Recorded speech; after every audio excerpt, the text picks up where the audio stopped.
You're with Julian on the Brown Note and a review of One Night in Miami on the day the Oscar noms were announced. It didn't get quite as much as I thought it would get, particularly Regina King. She has some stellar career. She has won an Oscar as an actor and 4 Emmy Awards and a Golden Globe Award, and one of the most esteemed black American actors going. And she has her directorial debut. I thought she was a shoo-in to get a Best Director nomination. It instead went to 2 other women, Nomadland, Chloe Dale, my choice, and Emerald Fennell for A Promising Young Woman. I would have chosen that over this purely because A Promising Young Woman is a lot more dazzling and original as artistry goes as a director. I think she deserved it more. I did think Regina King was a shoo-in though. Now, she's adapted a play that came out in 2012 of the same name by Kemp Powers. And it focuses on a fictional meeting between 4 friends after Muhammad Ali beat Sonny Liston to win his first world title fight in 1964.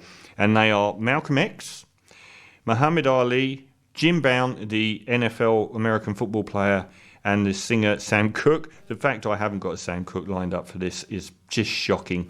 I'll try and remember next week. And they're played by Kingsley Ben-Adir as Malcolm X. He's a British actor who I don't think's done anything like this as prominent.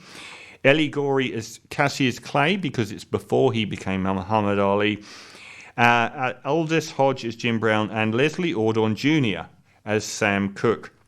Now, it's based on a fictional meeting of the 4 after Ali's fight in a hotel room in Miami, and it focuses on their party afterwards. It's a con because Malcolm X has actually got them there to all talk about civil rights movement. Malcolm X himself is at a pivotal point in his life. He's been the spokesperson for the Nation of Islam for about 12 years. He is notorious in America. He has recently made the chickens coming home to roost comment about JFK being killed, which was hugely controversial in a lot of ways, particularly as it offended the black community who actually loved JFK. And it's mentioned in the course of the film. Muhammad Ali and one of the other characters say about how their mums were crying when JFK was shot, and you say this. And also he has found out that the Honourable Elijah Muhammad, who is the basic founder or the leader of the Nation of Islam, has been having dalliances in cheap hotel rooms with underage girls, and he is about to quit the Nation of Islam. At the very point he's got Muhammad Ali to convert to being a Muslim, and he's agreed to change his name to Muhammad Ali. So is this ferment? And it's important to note this film is solely about 4 men discussing the civil rights movement and racial politics. That's it. Do not expect anything else to happen in this film. It is purely them from each of their unique perspectives discussing their place in the civil rights movement, with Malcolm X hammering them and really annoying them all, and them virtually coming to blows about him criticising them for not doing enough, but them also trying to work through their position. Sam Cooke gets it in the neck the most. He is at a point where he is about to record A Change Is Gonna Come. He is played by Malcolm X. He's been doing love songs, and he is one of the most loved singers in America. He has his own record label. He makes a point that he leased out a song, It's All Over Now, to the Rolling Stones from a black artist, and about how much money is coming in. He is berated for his lyrics by Malcolm X, who plays him Blowing in the Wind by Bob Dylan. And at the end, we get A Change Is Gonna Come. But he gets it in the neck from Malcolm X. Jim Brown is moving into movies away from the NFL. He's been very, very outspoken about his identity as a black man. Like a Colin Kaepernick, he is extremely unapologetically black and shoves it in the face of everyone who allow him to get away with it because he is this relentless machine as an American football player. So everyone still wants him there. And Muhammad Ali himself, who's still Cassius Clay, is coming to the terms with his involvement with transitioning into becoming a Muslim. And that is the whole film. There is no story, there is no plot, there is nothing. It was these guys talking it up after a preamble of about half an hour, about an hour and a half of these guys talking about racial politics. And the script itself is one of the best in recent years, one of the most intellectually stimulating. The conversations they have are amazing.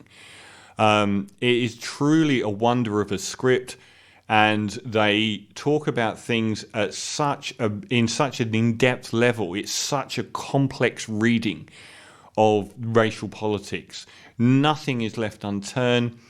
The spotlight that they portray is on themselves, and they pull themselves to pieces throughout the course of this film. I found it incredibly interesting to watch and listen to.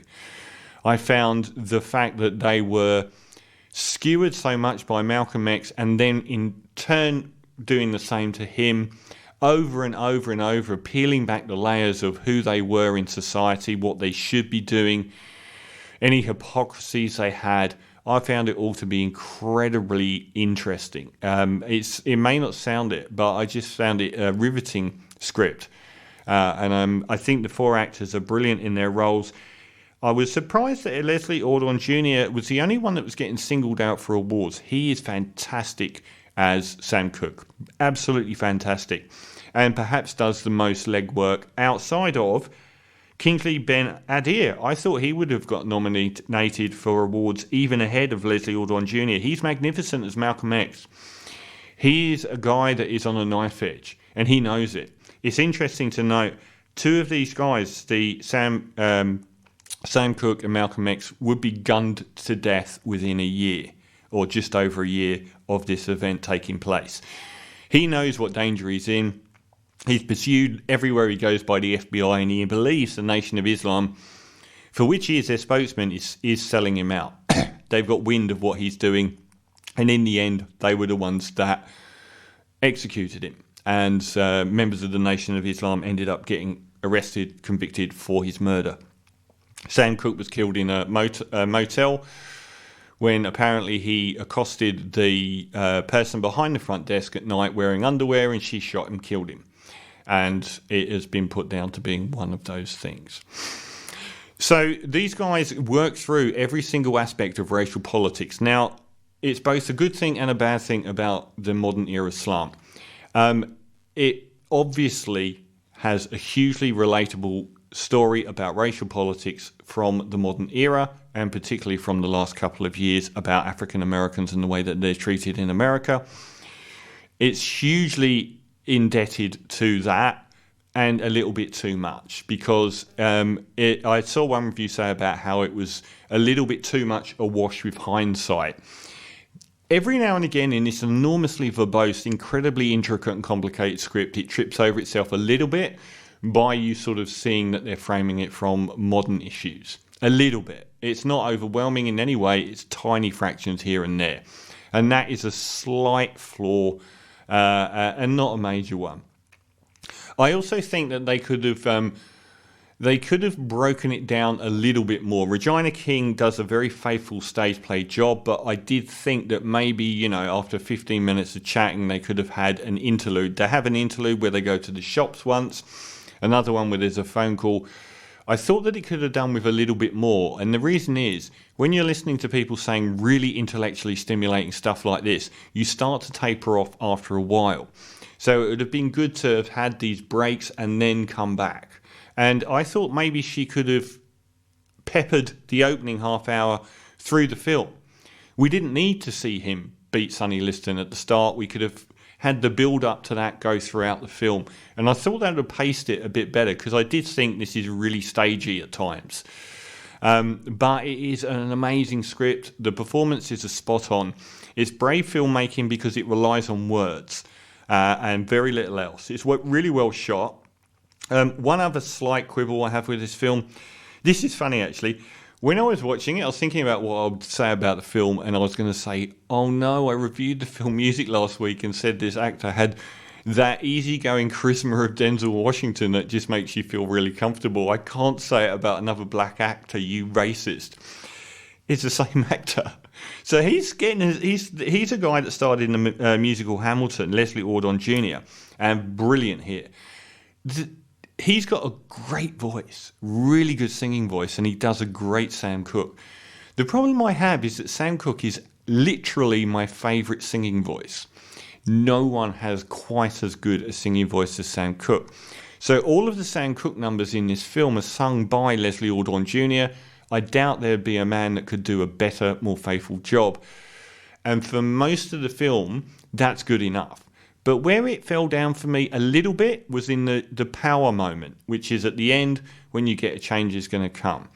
One of the most famous songs in rock, in soul, in pop music. They use the Leslie Odom version, and they also feature a quite close-up shot of him singing it on a TV show, which is immediately obviously not real. It's him miming on a TV show with modern coloration and everything. I kind of wish they'd just used the Sam Cooke doing the same on the TV show. And that would have had so much more impact because that plays out over the last few scenes. And I think if we'd have had the original, because I did find myself going, oh, it's not the original song though.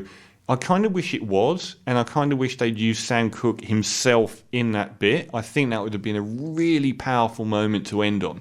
But these are minor quibbles, a little bit too stagey, a tiny, tiny bit too reverent of the now, and obviously so at times. But outside of that, one of the best scripts in the modern era, and brilliant performances, and great helming by Regina King, who I think was a little bit robbed, perhaps.